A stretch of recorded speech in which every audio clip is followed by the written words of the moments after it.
Yo, mate, what up? Welcome to another Lawn Tip Pod. Join the boys on the job. Lawn Tips Pod, come on. Welcome back to episode 2 of season 2. I don't know if we can call it that. We haven't been doing the podcast for that long. So it was actually 22, isn't it? Episode 22. Yeah, that's pretty much what it is. Yeah. Season 2 of 2. New year, new me. No. Anyway, Taylor's away. Thank goodness. Oh, I'm joking. Damn. Just joking. I miss him already. Miss the good Jets. All right. Let's today we're going to do some stuff on the upcoming season. So autumn is fastly approaching. So we're going to talk about autumn lawn renovations, overseeding, if you should do a pre-emergent or not, and just what to start to think about doing over the next couple of months. So let's get into it. Let's go.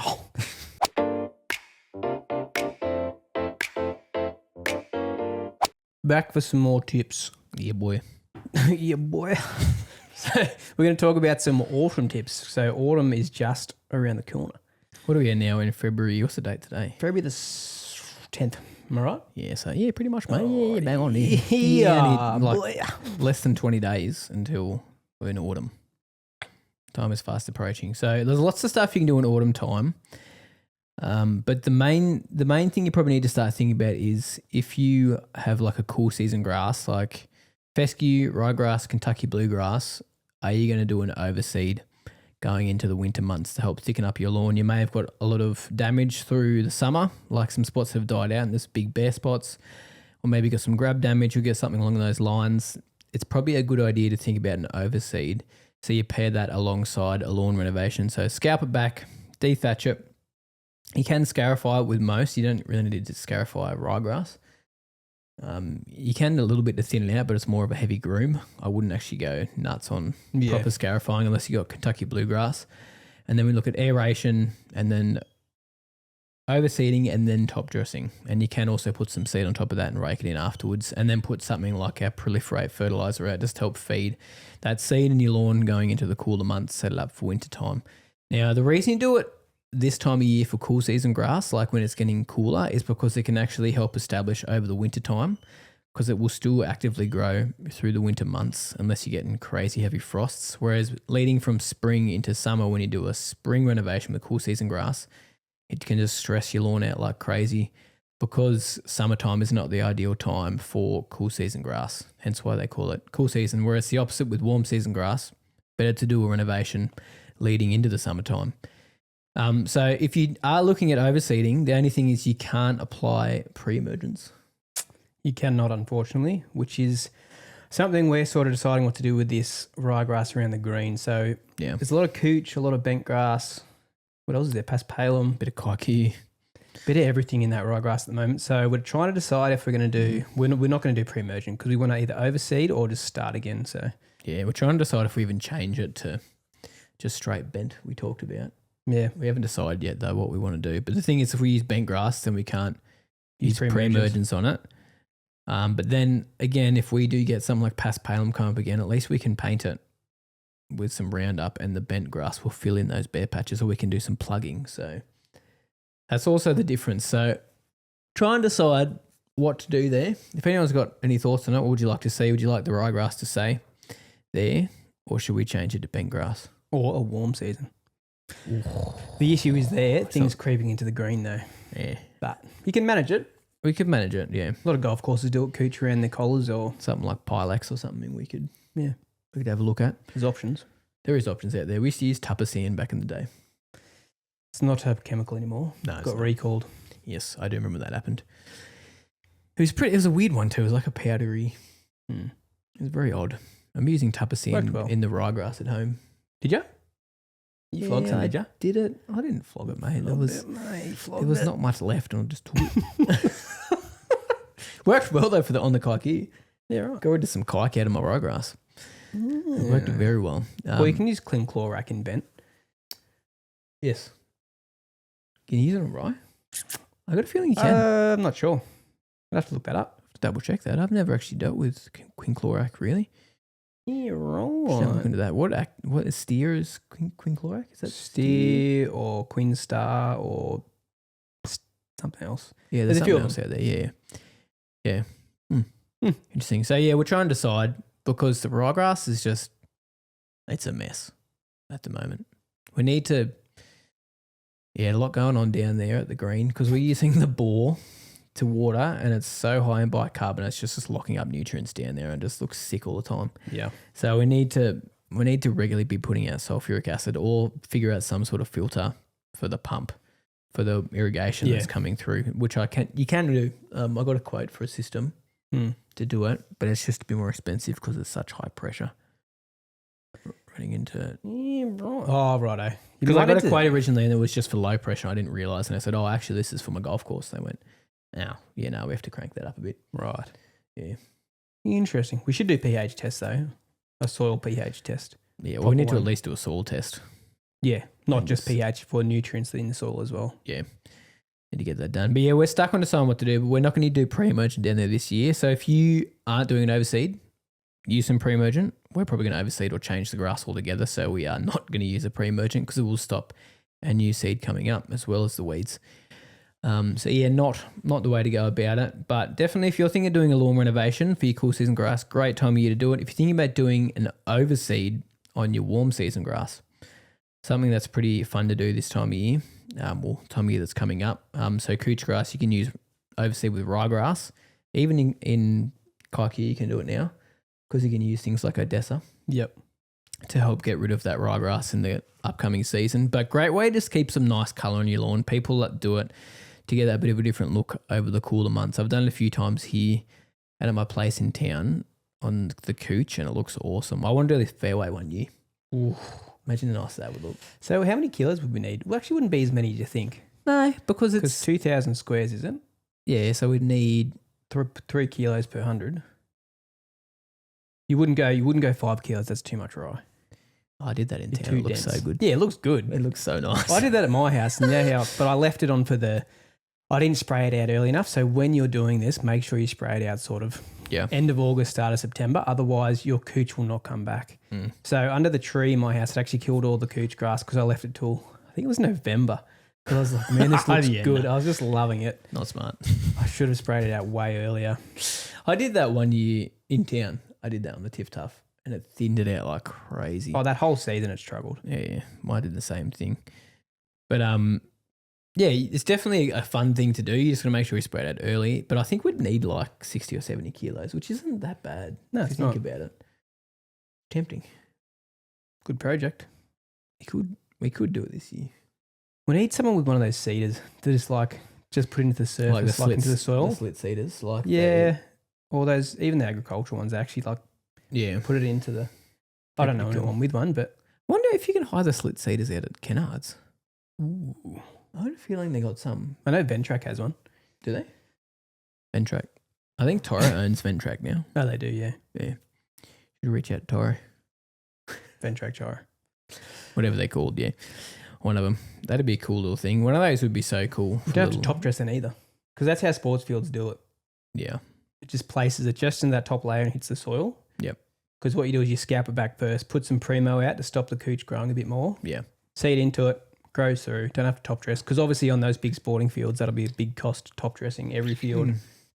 But it keeps those fields from turning into mud too. It does, yeah. Over the winter time. Remember the goal mouths when we used to play soccer when we were kids were full of mud just from people taking shots there, the goalie diving. But then once they started overseeding, when we got older, actually noticed that it could handle the traffic. And the good thing about ryegrass is too, it can be withstand traffic within 2 to 3 weeks of sowing it. Oh, it's insane. It's crazy stuff. And you could be chucking more out throughout the whole of the season. It will keep germinating even if you're getting frost. It'll germinate slowly, but it will. But they normally put little blankets out to heat blankets, heat blankets to protect it from the frost. But yeah, if you're thinking about it, it's a great idea. I've got some videos on the YouTube channel. If you look up ryegrass overseed on YouTube, heaps of videos will pop up from us or some other people too. Really, really fun thing to do, especially if your yard turns into a bit of a mud pit or just looks really nasty in winter. Good way to make it look lush. Nice and lush. Yeah, but be aware if you do decide to overseed, there ain't no pre-emergent going down. Nope. That's happened before. I've had people overseed and put pre-emergent down. Oh, really? Oh, yeah, so many times. Yeah, I guess you just don't realise. Some people don't realise. Yeah, that you can't. It's actually stopping grass too. We don't have tenacity here in Australia. Registered for turf grass anyway. Yeah. It is in the ag segment. It is, yeah, but not registered in turf. So don't use it. So we can't legally use it.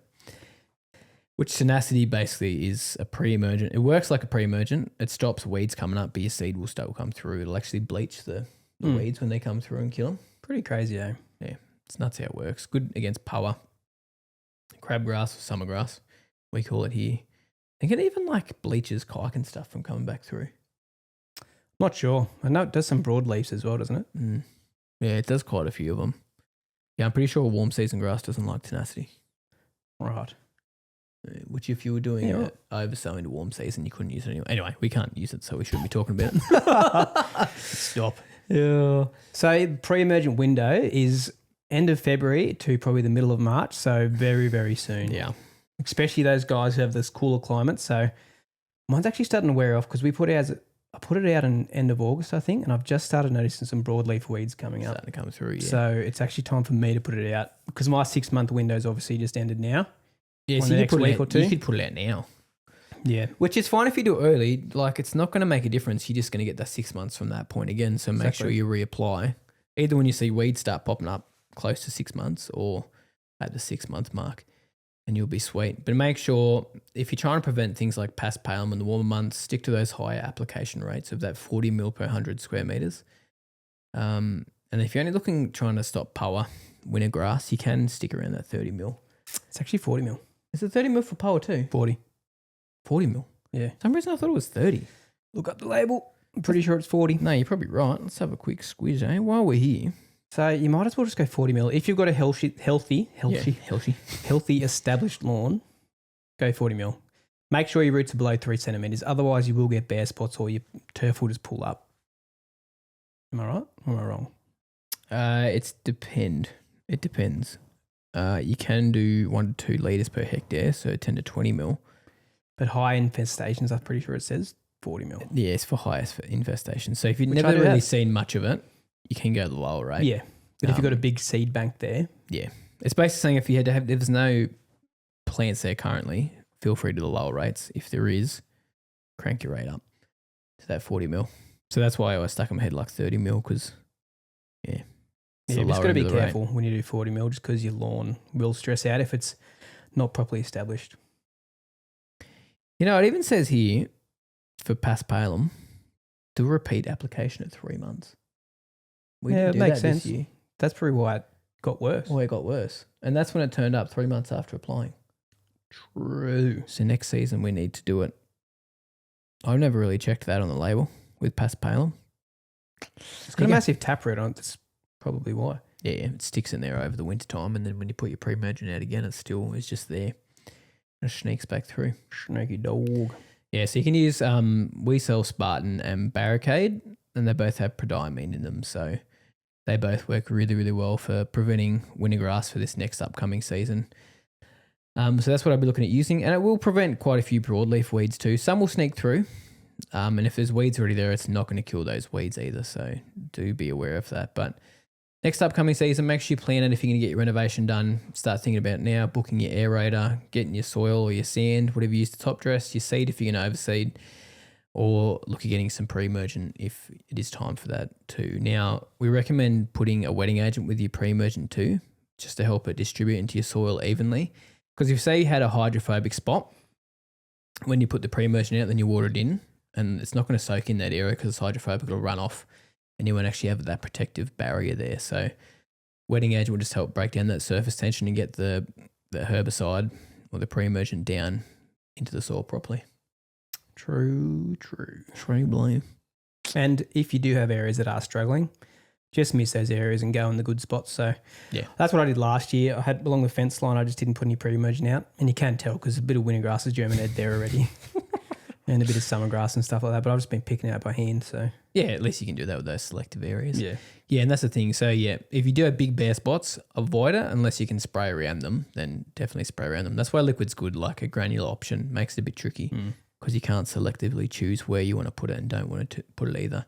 And say if you have dogs or something out the back that are always digging or, you know, leaving urine patches, it might be an idea maybe not to use pre-emergent either, just because it's your bare spots are not going to fill in if you've got a pre-emergent there. That's more for like the springtime when You want your lawn to be actively moving and filling areas in. Yep. Yeah. So apply it to a well-established lawn. Yeah, you got to make sure your lawn's well established. Say if you've laid turf like a couple of weeks prior to, don't do it. You got to make sure your root system's at least 3 centimeters deep.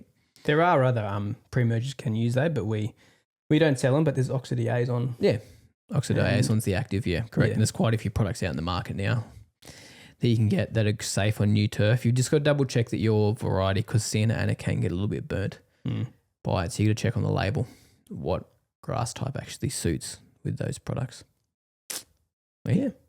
Lawn tips. Tip it up. Tippies.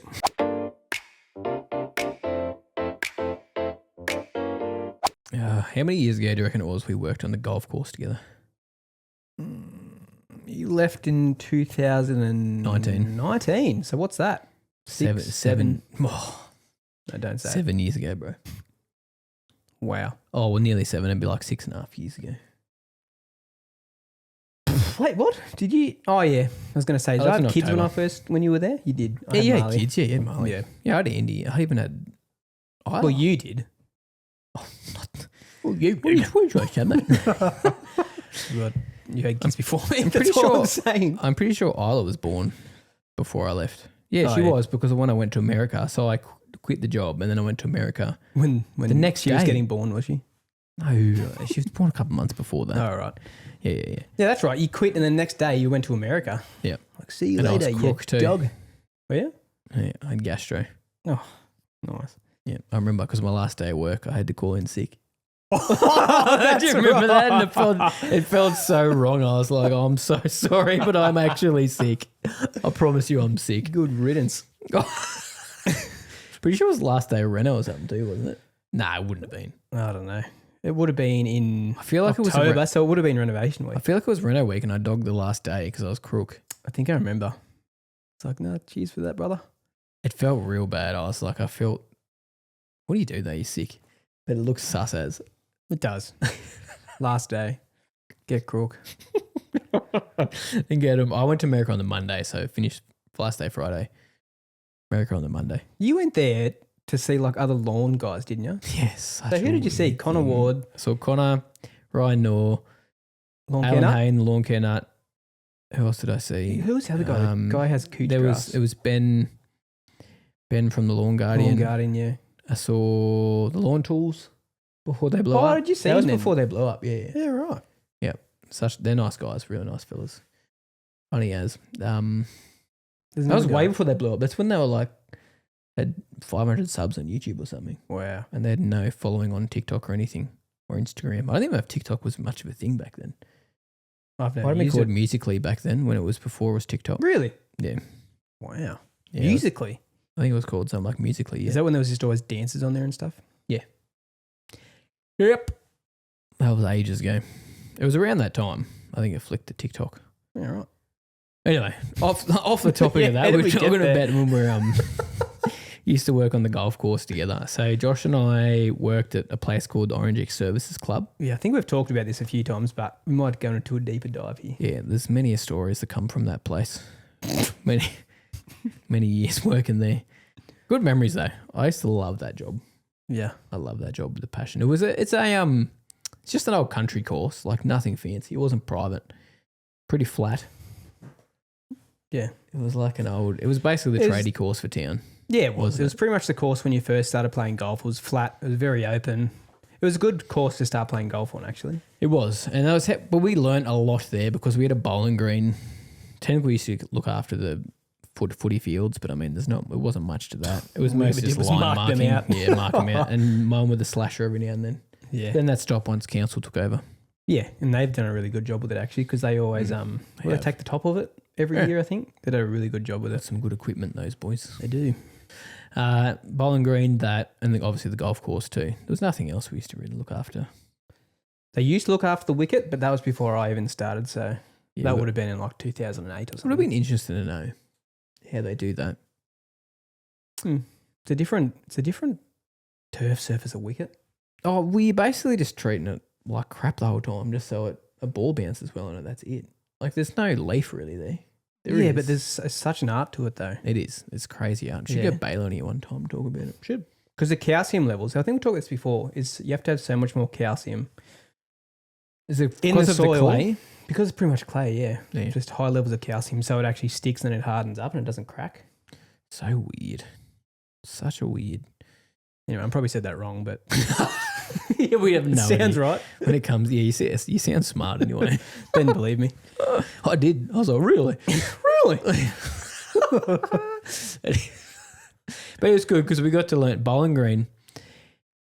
Yeah, I enjoyed doing the Bowling Green, but it also wasn't my favourite thing to do. I love the golf course a lot more. You didn't like the Bowling Green, I remember. No, I did, but I didn't. You liked it when it was green, and Bowling Green's actually meant to be not really that green. No, I know. That's why I think I wasn't the biggest fan of it. But I liked cutting it. I didn't mind mowing it. I didn't mind rolling it either. So you liked the I bowling. didn't mind So it you that did much. like the Bowling I didn't Green. mind it that much. I like rolling it. I like spraying it. What didn't you like about it? Just the bowlers, I think. Oh, They were so, those bowlers are pretty good, actually. They were pretty good. They were pretty good. They were good. They didn't whinge that much. No. No, they were very good actually. Yeah. Good old Pete. Until you take the... name dropping here.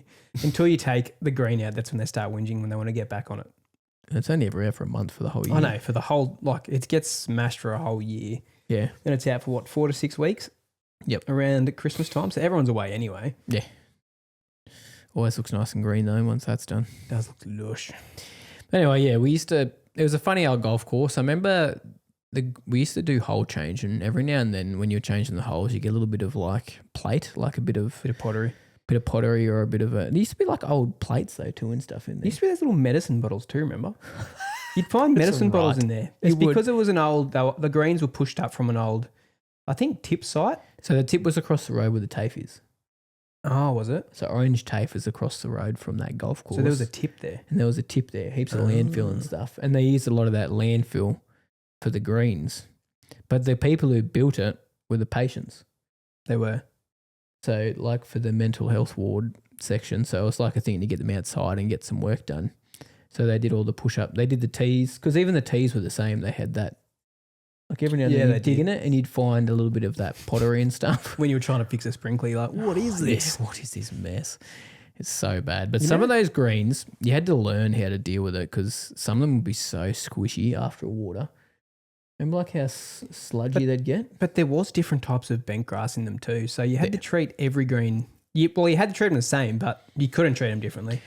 Oh, you had to know how much water to put in each one. And even certain sprinklers, you had to adjust them for different sides because there was so many different things about those, which you learn so much though, being there. Because some places had like that, was it Egmont? I think that was one of the types of greens. That was the... Egmont and brown top. Which was the 12th. Yeah, it was the 12th up near the 5th. Such a fine leaf on it. Yeah, it was a real brandy colour though too. I think that was brown top. Yeah. I think that was a brown top green. So It's a lot New Zealand fluffier. actually has mostly brown top because they actually still produce the seed there. That makes sense. Yeah. Yeah. It was pretty resilient. Like it took over a lot more than because it was so much more dense. Oh, it was. So it chokes out a lot of power. Yeah, it was. It was choking out. Well, it's kind of like that grass on the green down there. Very To be honest, it aggressive. is pretty similar. Yeah, it reminds me of it. It's just a bit greener, that stuff, when the bicarbonates aren't locking up the nutrients. But I remember the 5th green. Well, that was a party of a green. Fifth green. Oh, that was pretty much just power. Straight power green. And you knew it was because when it was stressed, when like the weather would change to be windy or cold, just it would be white Always just before the open. with seed head. Just straight seed head. I wish we could put a photo up on the screen. It was just, I remember one day I was like, what is wrong with that green? And then we realised that it was just a ton of seed head everywhere. Yeah, which isn't good for golf. No. The ball just bobbles around like crazy. No. Like I remember on the 16th green, every now and then when the seed head pop up, there was random patches of it. It'd be like really white. Why and there nasty. wasn't that green? Why? Because that green got turfed in a few areas. So it was obviously different kinds of... Oh. There was obviously a bit more bent in those turf bits because it's from the nursery. Was that turf when I wasn't there? Yep. Yeah, okay. Yep. We returfed the 16th and the 5th, I think, was We another. turfed with 12th. winter grass. No, we turfed with bent grass. And then what was And what around was it? left was the winter grass that Yep. wasn't changed out. Yep. Right. That makes sense. Yeah. Man. Turfing greens is just not... It doesn't work that well if it's only sections. Yeah. unless you've got exactly the same soil type Yeah. and the same You're seed. taking it from another section of the green, or your nursery is the same. Yeah, exactly. Mm. Even like, because we used to do plugs was okay. Plugs was fine because it was from the edge of the green. Yeah. Even still, though, you had to be top dressing it weekly or even twice a week to help it actually fill in, because the mower would either push it off or you'd avoid it with the mower for a while and the sprinklers would hit it and wash it out, and so much pressure in those sprinklers. It always took a long time to get those bare patches back. Plus, the greens were full of tree roots. It was just, it was a party. There's always something going on. But that's greenkeeping. Yeah, it is, especially country golf course greenkeeping where you've got not many staff and you're doing everything. Old push-up greens that weren't done properly, no drainage in them. I think all the newer ones we put in had good drainage, but the old ones would just push up. They might have had one ag line in the... Tell you what, though, we got the wrong sand for one green that we redid, and it was the worst. That's why you got to choose the right. It was pretty much bricky sand, so material. it was just a fine... Yeah. It had not much coarse in it, and it just went as hard as a rock. It was firm. I'll tell you, it was quick. I remember the golf ball hitting it, and they go, Yeah, it boom, literally like would bounce when concrete. you hit the green. We used to hand water that in summer like 3 times a week. Yeah. We'd spray it with wetter, and we'd hand water it and come back the next day and hand water it, then put core holes in it. You couldn't even get the aerator into it properly. That's right. I remember being like, "Ugh," this was only like 6 months in, Yeah. and you couldn't even get a aerator into it. It was like a bowling green. Yeah, it was. So firm. Which Clayton played nice, should though. probably thrive in it. Yeah, it would putt nice. Oh, it did putt nice. But the problem was it was such a big green, but it had a massive slope on one side. A par And then it sloped off the other side on the par 3, and then it was so hard, the ball would hit it and just bounce off the back. And think you try to chip it on, it would roll off the front bunker. Yeah, and there was about 3 pin positions you can put it in. It was only an 80 metre par 3 though, I think. It was so short. Yeah. Like it's shorter than this here. But that's why you had to make that green harder, because it was such a short, straight It was hard. hole. Yeah, it was hard to hit the green, and then it was hard. The green was hard. Remember that time you hit a duck there? On that. Oh, so bad. Poor bloke. My golf game isn't great, and I topped the ball and it hit a duck straight in the neck. Poor bloke. I felt so bad. It might have passed away. Yeah, he did. We gave him a good memorial service. Poor fella. Took him out of the tree dump. Poor bloke. Buried him. Oh, yes. Good times. That's when we were playing golf with our old school friends, wasn't it? Yeah. Yep. Pat McCall. Yeah. He was on his knees, like crying almost. He was not. He's like, I'm so sorry. He was not. Oh, legend. Poor bloke. But good times at that golf course. It was obviously, because there wasn't many members, I remember the winter time we'd just be playing golf in the middle of, on the frosty fairways. I'm pretty sure we got swing videos. Slipping, yeah, we do have swing videos somewhere. Like dressed up with like 3 jackets on, like, a real puffy, and just like, I film my swing, bro. Didn't you hole out one time Didn't you hole out from somewhere one time? Was it on the 5th? I think so, yeah. In the frost. Here in the middle of the morning, these guys just yelling out, going, yeah! So it was when we were changing tees and we'd just, on the way up the fairway, we'd jump out, hit a golf ball and keep driving. Do you remember? Ridiculous. I don't know why this was a thing, but for some reason we thought we weren't allowed to wear headphones. Oh, yes, I do remember that. I don't know why we thought we weren't allowed to wear headphones. Anyway, I used to try to hide them all the time when we were on the mowers. Why wouldn't you be allowed to wear headphones? Anyway. I don't know. I remember my boss was up behind me one time and I was like, he was behind me and I just kept driving, pretending he wasn't near me so I could try to hide my your headphones. headphones in time. Yeah. I was sitting on the bike with him. And I was watching you going, he's like, Josh, you're like, just kept driving. Oh, it's funny. It's things you think as an apprentice you're not allowed to do. Like, what's wrong? It gets you through the day. When you're mowing for 8 hours straight, How can you not? you need to listen to something. You just have go to. stir crazy. I don't know how you wouldn't be able to. I don't know. I listened to so many podcasts when I was... That is the one thing I used to really enjoy is like you'd get time just to. I actually used to do a lot of research for YouTube. Through podcasts? No, I used to have YouTube Premium, so for that reason, so I'd Google a video on the algorithm and stuff and set it for an hour. I just listen to it like a podcast. Nice. Yep, that's how the YouTube channel sort of started from all that stuff. I know. I know.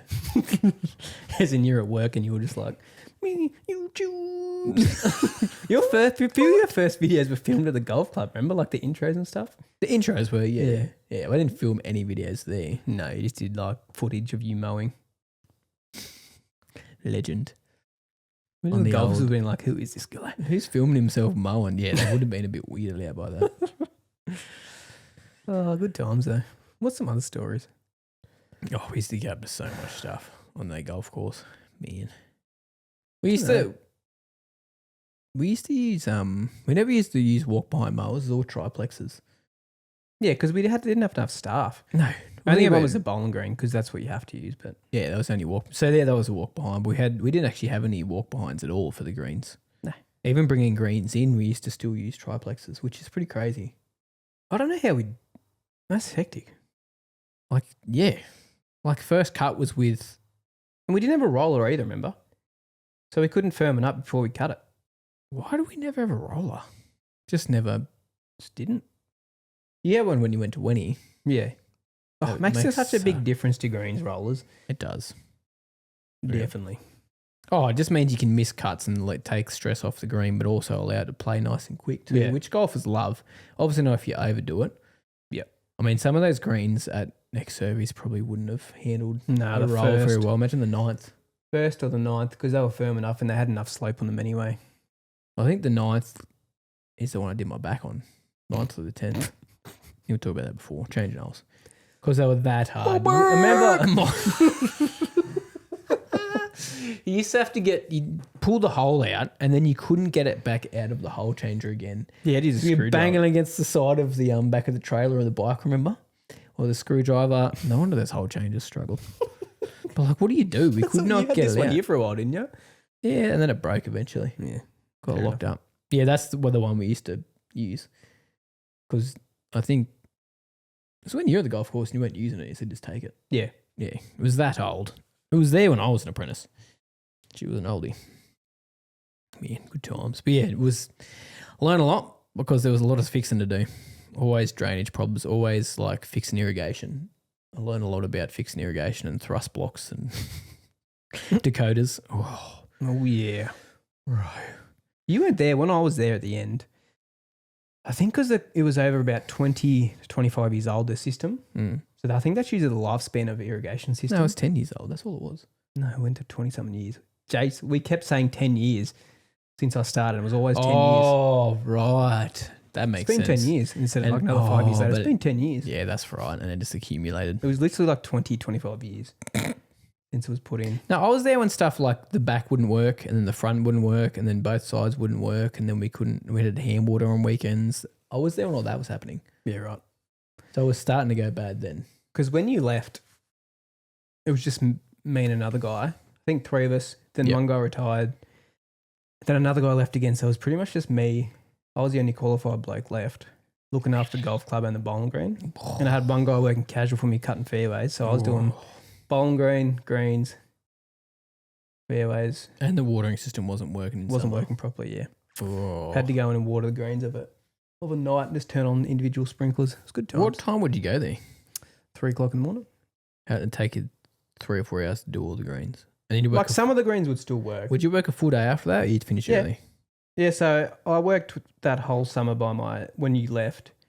I ended up getting like 100 and something hours time in lieu. Oh, that's insane. Didn't even get to keep that, did you? Nah. They dogged you. No, they were pretty good to me. No, they were. They actually were good to me. Yeah, but it's still crazy. That's a lot of flipping work. Good times, mate. So in the deep end, but man, I learnt a lot. Yeah. Oh, as crappy as it probably was, still you would have learned so much stuff. Well, and I was so into it as well, but yeah. Yeah. Good times. Yep. Yeah, well, golf course. On that note, see you. Love you.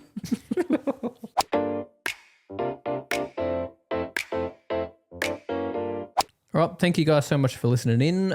Hope you learned something or learned some stuff about our fun stories on the golf course back in the day. We do have a new autumn bundle that we've just put up on the website too if you guys want to check it out. It's got some Proliferate, Lawn Tips Mix, so pure seaweed, pure iron, pure balance, and it's also got a pre-emergent in there, ready for the autumn time. So that's a new one up on the website. If you want to go check it out, lawntips.net. But yeah, Taylor will be back next week. You will be. Missing him already. Help me with the emails, please. I've been helping, mate. True. Or Facebook messages.